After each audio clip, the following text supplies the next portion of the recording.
Hey, what's up guys, it's DarkArmedDuelist, and today I'm going to be doing an Endymion deck profile. So this is 3 of the Order of the Spellcaster deck profiles. I kind of wanted to do a more, competitive version. I did a $30 deck profile if you guys want to check that out, but I also am now doing a more competitive version. So let's get straight into this, guys. Don't forget to like, comment, subscribe, hit that bell in there so you can become part of the notification squad, and let's get into Math the Deck. So this deck is basically built around putting spell counters on everything and being able to activate certain broken effects off of being able to have different spell counters on different things. This deck is very counting math based, and it's really interesting that they did this. But I think this is actually going to be the deck to beat in the coming format, to be totally honest with you. So first off, we're going to be playing 3 copies of Endymion, the Mighty Master of Magic. So the Mighty Master of Magic is a really awesome card. You can remove 6 spell counters from your field to special summon this card from your Pendulum Zone, and then count the number of cards you have that have a spell counter on it. Destroy up to that many cards on the field, and if you do place spell counters on this card, equal to the number of cards destroyed. Then it has the ability of a monster effect that once per turn, when a spell counter or spell card, when a spell or trap is activated, you can return 1 card you control with a spell counter on it to your hand. If you do negate the activation, if you do destroy it, then place the same number of spell counters on this card as that card had. And when this card has a spell counter on it, your opponent cannot target it with card effects. Also cannot be destroyed by your opponent's card effects. And when this card with a spell counter is destroyed by battle, you can add a normal spell from your deck to your hand. This card is absolutely nuts, and I think it's going to be a new staple in any deck that plays Mythical Beasts. And Mythical Beasts are just going to be absolutely nuts. I know that Jackal is going for upwards of $4 to $5 now, and even your Master Cerberus is going for $18 now just because of this, and they were $3 a couple of weeks ago before this even came out.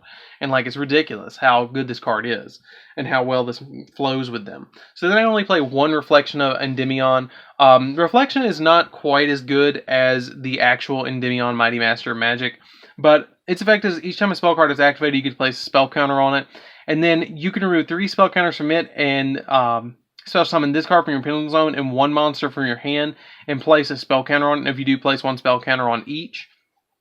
And then you can only special summon all the Endymion monsters besides Mighty Master of Magic once per turn. And if this card is special summoned, you can target a card your opponent controls and 1 card you control with a spell counter except this card and return it to your hand. Then place the same number of spell counters on this card as that had.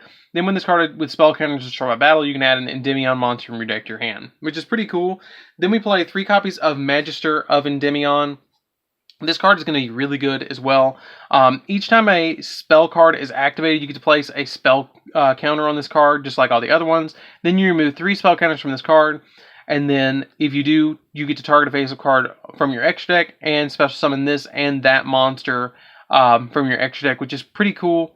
And I love that ability. And then you can also use the effect of, you can only special summon it once per turn. And then once per turn, when this card declares an attack, you can place 1 spell counter on this card. Once per opponent's turn, quick effect, you can remove 3 spell counters card, special summon 1 monster from your deck that you can place a spell counter on. And if this card in the monster zone is destroyed, you can place this card in your Pendulum Zone with the same number of spell counters on it as it had in its monster zone. So this is really, really good card. And then finally, for the last new Endymion monster, that is Servant of Endymion. It's a really interesting one. You get to place spell counters on it every time you activate a spell card. Remove 3 from it, and then special summon both this card and 1 monster from your Pendulum Zone. And 1 monster from your deck with 1,000 attack or more, and place a spell counter on it. And if you do, you place 1 spell counter on that monster. So it's really awesome. This one's probably the best one to put in your Pendulum Zone and then remove 3 spell counters from it, because you just get to boom special summon it besides the Mighty Master of Magic. I think this one's probably the best one, to be perfectly honest with you.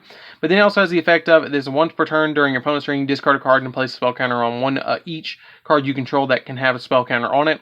And if this card in the monster zone is destroyed, you can place it in the Pendulum Zone and with the same number of spell counters as it had. So this card's really, really, really busted and really, really, really good. And I cannot emphasize how good the Servant of Endymion is. So the next one we're going to play is 3 copies of Master Cerberus.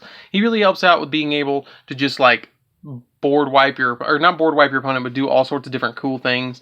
Just each time a spell card is activated, you get to place 2 spell counters on him. And then when a spell is resolved, he cannot be destroyed by card effects while it has 4 more spell counters on it. And then once per turn, you remove 4 spell counters from him to target a card your opponent controls and banish it. And if you do, this card gains attack equal to the banished monster's original attack until the opponent's next turn. into the next turn, which is really cool. And it has the other effect that it's in when it's in the... A lot of the Mythical Beasts share this ability that if you have no cards in your other Pendulum Zone, you can destroy them and then get an effect. This one's particular one is you get to add a level 7 or lower Mythical Beast monster from your deck. Then I play 3 copies of Jackal King as the one that you want to get on the field with Endymion, Master of Magic, all the time. This one, when it's on the field, each time a spell card is activated, you put 2 spell counters on it. And then once per turn, when an opponent activates a monster effect, you can remove 2 spell counters from this card to negate the activation if you do destroy it. So that's just really busted to negate monster effects. And it has the same ability that if it's the only card in your Pendulum Zone, you can destroy it. Then special summon 1 Mythical Beast monster from your extra deck except another copy of itself, which really helps you out getting Mythical Beast Master Cerberus, because Cerberus is a level 8, and we don't get a higher ceiling than 8 in the Pendulum Zone, or in the Pendulum Scales, so it's a little hard to get up higher. This one's effect is that it basically counts as MST. If you have no cards in your other Pendulum Zone, you can target one other spell on the field and destroy it. Then it has the other ability that when it's in the Monster Zone, each time a spell card is activated, you can place a spell counter on this card. And when a spell card is resolved, when your opponent normal summons or special summons a monster, you can remove 3 spell counters from this card. This special summon this card from your hand and then return the opponent's monster to the hand. So that's just really busted to be able to do. Then I play 3 copies of Jackal. Jackal is good. Jackal is just the good boy that I really love in this deck. He really helps out in the deck's consistency because I wanted to focus more on like a purer Mythical Beast Endymion deck and less of like Pendulum Magicians, because I'm not a big... I like Pendulum Magicians, but they just keep hitting them, and I wanted to build something that wasn't going to get hit like super fast. So I wanted to build this. So if you have no cards in your other Pendulum Zone, you can target 1 face-up card you control that can place a spell counter on it. Destroy this card. If you do, place 1 spell counter on that card. And then its monster effect is each time a spell card is activated, you get to place another spell counter on this card that every time it resolves. Then you remove 3 from this card to special summon 1 Mythical Beast monster from your deck when you tribute this card. So it's really cool to be able to just summon Master Cerberus or Jackal King off of this, and it's really easy to do. Magical Abductor basically just searches Pendulum monsters by removing 3 spell counters from it, and then you get to put a spell counter on every time a spell is resolved. 1 Destrudo, just to help us go into our few synchros that we actually do play in this deck. I play 3 Darkworm. Darkworm really helps out with the 1 Gate 0. Darkworm really helps out because Darkworm is just good in any Pendulum deck. It's just a little staple card that you can put in here to be able to activate something like Dragon Shrine, send it to the grave, and it's a good starter card. I was considering actually dropping 1 for a Curtain Raiser, to be honest with you, and I might do that in the future. So you just, if you want to, drop one of these for what was his name? Abyss Actor Curtain Raiser. Just have another starter card to be able to avoid your normal summon. Because the only thing I really ever normal summon in this deck, anyways, is my Jackal. It seems like this one, the regular Jackal. I normal summon that and then start going off, tribute it, summon this, and then end up with a board where you end up with like a Jackal King, Mighty Master of Magic, and that's 2 negations. Like this deck can literally end with like 3 or 4 negations if it's uninterrupted. But you have to not interrupt it, because it's pretty fragile if you do interrupt it. Like if you break the Pendulum Scale and you don't have another way to get your Pendulum Scale out, it's really easy to break this combo. That's the only thing that I'm really thinking that's going to be a problem with this compared to something like Thunder Dragon that has a really high recovery rate. This deck can recover, but if you know what to hit, you can stop the whole deck in its tracks. So that's it for the monsters, guys. Extremely high monster count, but everything counts as spells except for Destrudo as well. So that's not that big of a deal. For the spells, we're going to be playing 2 copies of Terraforming to get to the big field spell, the Citadel. We need to get to the Citadel as fast as possible because it's an ability that I'll get to in a minute. 2 Desires, because we play 3 of just about everything. It's not a big deal. I don't think you need 3 Desires in this deck. I just want 2, to be honest with you. I'd rather banish the second Desires because I only ever want to resolve Desires once in a game. 2 copies of Dragon Shrine to send our Darkworm and our Destrudo to Graveyard. 3 copies of Spell Power Mastery. You get to add any Endymion monster from your deck to your hand and then count the number of Spell Power Masteries or Spell Power Grasps in your grave. And then if you do, you get to place that many spell counters on cards you control, which is cool. And I really love that. And then finally, for the last 3 spells, we're going to play 3 copies of Magical Citadel of Endymion. Each time a spell card is activated, you can place a spell counter on this card. And then if you're going to remove spell counters from a card, you can remove them from this card instead, which is just really busted, and I really think that card is really good, and it's just super good. But it's only once per turn that you can do that. And if it would be destroyed, you can remove a spell counter from this card instead. I feel like people are, if you're going to go up against this deck, are going to be playing a lot of Cosmic Cyclones to banish this card, to deal with it, so you can just shut down your opponent. Because if you can stop your opponent, if you can stop this deck from getting spell counters on it, like the Citadel is the key piece to me. The Citadel and Jackal King and Mighty Master of Magic are the cards to get rid of. Because if you don't get rid of them, you're going to have too many negations against you going into your turn. So that's it for the main deck. Let's get into the extra deck. This deck is super not reliant on the extra deck, besides the pendulum stuff. So I'm playing one copy of Tempest Magician. If you can get 16 spell counters, which is a lot easier than it sounds, if you can get 16 spell counters on your side of the field, you can instantly win the game. Or 15 plus her, because she gives herself a spell counter. She's really easy to summon. All you have to have is a level 3 and a level 4, and then target the level 4 with the Destrudo, and then special summon Destrudo from grave, synchroning with the level 3 and the level 3 Destrudo together to make this, because it just takes a tuner and a non-tuner spellcaster type monster to make, which is super easy to get on the field. But you just remove spell counters from your side of the field, and all the spell counters you control.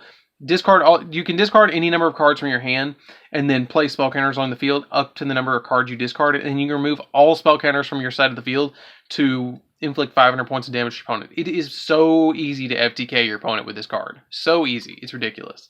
One Arcanite Magician. I just played the one Arcanite Magician. This is easier to summon than Tempest Magician. I wish Tempest Magician was level 7, to be honest with you, and I just built Tempest Magician Turbo with Endymion, which I might try and do. But basically, you get to put 2 spell counters on this card. It gains 1,000 attack for each spell counter on it. Then you remove 1 spell counter from this card, target card on the field, and destroy it. 1 Dawn Dragster just to negate stuff as well. Dawn Dragster is easy to make with Destrudo. It's like bread and butter. Flare Metal just to negate, or just to be able to burn your opponent. If you can get Flare Metal and Tempest Magician, it's like so fast. Your opponent's life point drops. Big Eye just to take my opponent's monster. You just use Mighty Master of Magic. If you know you're going to win, you just make these. 1 copy of Supreme King Dragon Dark Rebellion. This is easy to make. Easy peasy to make with 2 Dark Worms right now. I might drop this if I drop 1 copy of Dark Rebellion, or 1 copy of Dark Worm, but right now I wanted to play 3 so I can summon this. And it's big, big, big. 1 copy of Boral Sword, because it's easy to make in Pendulum decks. 1 copy of Boral Load, same thing, really easy to make, really easy to OTK your opponent. Sword Yugioh, because you can put all sorts of different names on the field. Zephyr Metaltron, you need to play this in every Pendulum deck ever.